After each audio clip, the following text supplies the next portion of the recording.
Today, we learn how the yin-yang relates to the changes on the environment and how we can use them to harmonize and better improve our experience in this life.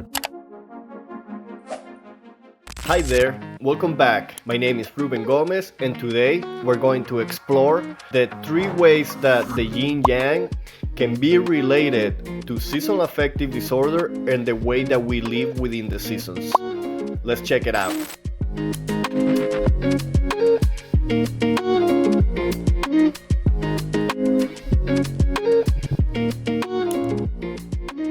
For the most part, we're all aware of the yin-yang. Maybe you have seen the symbol, maybe you have actually heard about it. In an eggshell, it is a Chinese philosophy that emphasizes the balance within nature. See, the yin-yang symbol represents the balance between the cycles of life. On one hand, we have the representation of the dark times, and on the other one, the bright times.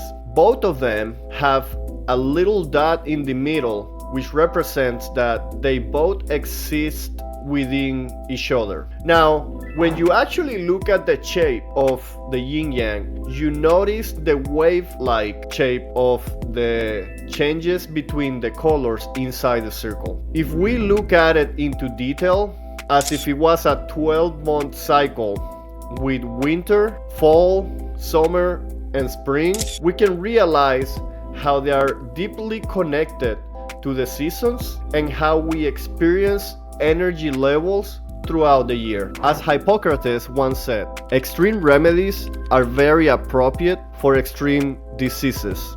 In this case, I don't consider seasonal affective disorder and all the variations within it as a disease. Absolutely not. But we can look at it as a phenomena that we can use to empower and to promote growth within ourselves.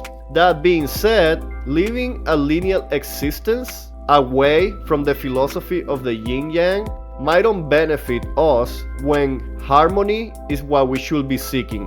Harmony is exactly what we find in the yin-yang, and these are the three relations between seasonal affective disorder and the yin-yang. Number one, the balance between light and darkness. If we pay attention, we can start realizing how there is a drastic difference in the amount of light and dark throughout the year. In my own location, there is a 6-hour difference between the brightest time of the year and the darkest time of the year. Such difference can only be accepted as natural when my biology reacts to it. Now, I can only be aware of my changes being natural if I acknowledge that such a balance exists and how the yin-yang let us know that it's just natural to have seasons of darkness and brightness. Number two, seasonal energy shifts. You see, the light and the dark also come with energies. We don't simply show up in the dark one day and once it turns into summer is bright. There is a 2-minute difference day by day where we are either gaining light or losing light. As you progress through the year, it is just normal, thanks to your circadian rhythm, that you start accumulating and using more energy as the days get brighter. Then, when we start shifting into a negative 2 minutes in light, then it's just natural for us to lower our energy availability and consumption. Number three, managing extremes. As you can tell on the yin-yang symbol, there is some times of balance between an even amount of white and bright distribution, and there is some times where the darkness might take over and the lightness might be very small.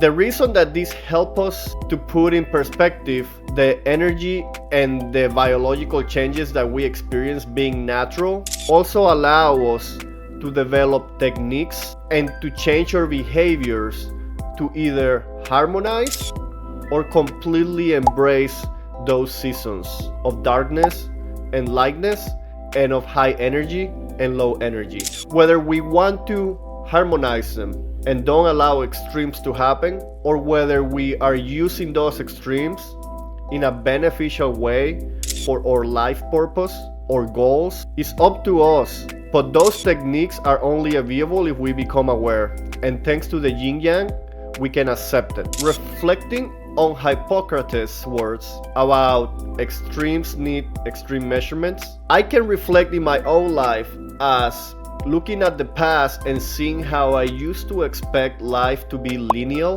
when I used to expect production to be constant throughout the year, when I used to break my goals in a random quarterly basis, simply splitting my total amounts into 4. I can see how I used to struggle to keep up my production during those low times, and I can see how I wasted time during the most productive times of the year. In contrast, now I understand life not to be linear, but a constant cycle of lows and highs, of lights and dark. And I use that in my advantage to experience a more meaningful and connected life. Today, we learn how the yin-yang relates to the changes on the environment and how we can use them to harmonize and better improve our experience in this life. It is about working with, not working against our own biology. If you are looking for more insights of how to align your biology with the natural rhythms of life, I invite you to join my free webinar when we're gonna go into more detail about this method and how we can implement it into a more harmonious life. If you like this video, don't forget to subscribe and like so you can see more content just like this one. Thank you very much, and I will see you on the next one.